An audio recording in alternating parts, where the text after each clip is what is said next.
पाकिस्तान और भारत के दरमियान हालिया कशीदगी एक खतरनाक मरहले में दाखिल हो चुकी है।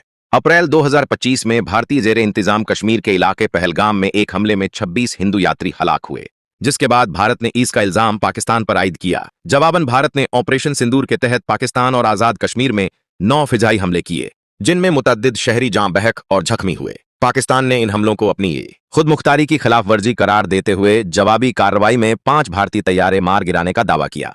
लाइन ऑफ कंट्रोल पर दोनों जानिब से शदीद गोलाबारी जारी है और सरहदी इलाकों के शहरियों को महफूज मकामात पर मुंतकिल किया जा रहा है। दोनों ममालिक ने सिफारती ताल्लुकात महदूद करते हुए वीजा सर्विस और तिजारत मुअत्तल कर दी है। भारत ने सिंध तास मुआहदा, जबकि पाकिस्तान ने शिमला मुआहदा मुअत्तल कर दिया है।